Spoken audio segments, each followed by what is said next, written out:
This is probably the only minimum standard that the accounting department doesn't necessarily deal with. They deal with it because they have to check it off to make sure that you've met the standards. But that's my department. So Gina is someone that you probably are very much familiar with. This is where you're actually going to report your new officers. Every year you're supposed to have an election. Now, I do understand that many of you have elections that have 2-year terms, and that's fine for your section. But when it comes to section minimum standards, you have to report it every year. So it's something that the board had adopted in 2016.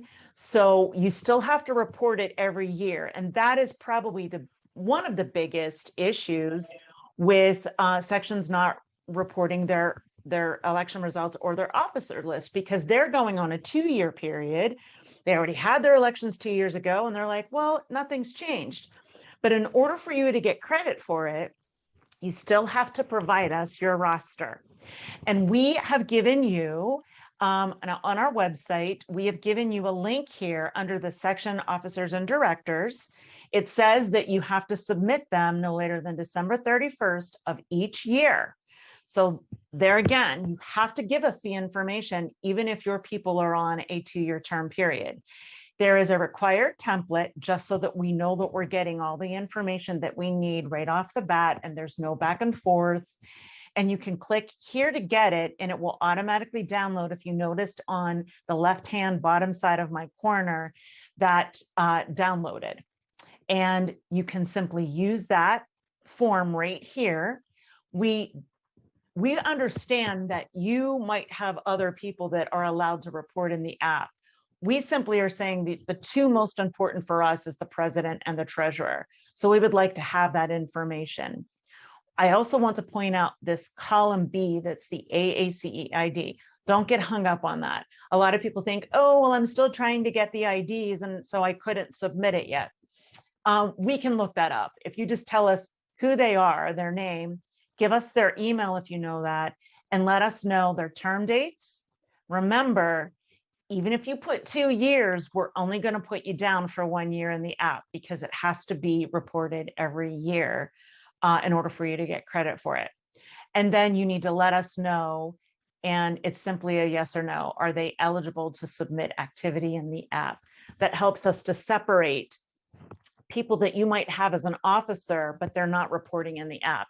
Sometimes that has to do with like maybe your meetings people, or someone who's just kind of coordinating if you have food being served at your meetings or finding a venue. They don't necessarily have to report in the app. Sometimes it's more of the other officers like president, secretary, treasurer, things like that. So you want to use this template. So you're going to select add election results.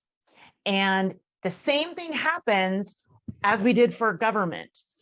This really is as easy as we could make it to be. You don't have very many fields. Other than the banking, you don't have a whole lot of fields that you have to fill out. A lot of them are even filled out for you. So we already know that we're on Aurora. You look for your name. We're going to be Jeff again. And then you're going to go browse and find that template that you just had. So, and I don't know what we're going to have here. I think we're going to have this in the download. Here it is. So I'm just going to say that was my folder, as you can see it there.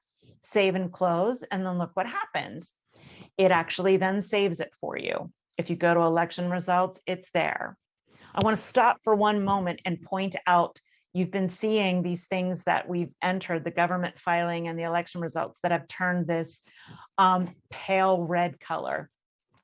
That is just a visual that we added earlier this year to show you that it's still in a state that it has not been accepted. I want to show you, I'm going to flip over to this other standard here, and I'm going to find, oh goodness gracious, now I need to find a section. I'm going to show you the difference between, and I know that I was looking at this earlier today. I want to look at one of these. When it's finally been accepted, from headquarters, it turns green.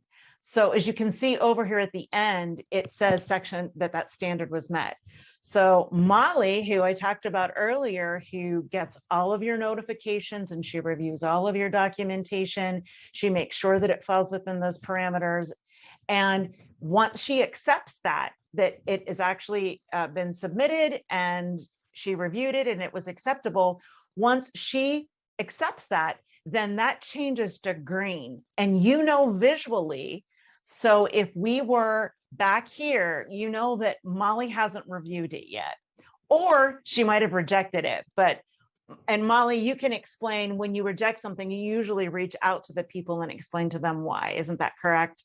I do. I reach out to the email address of the person that did the submission and tell them, you know, I see that you've done this submission. This was the documentation. These are the reasons that I'm having issues.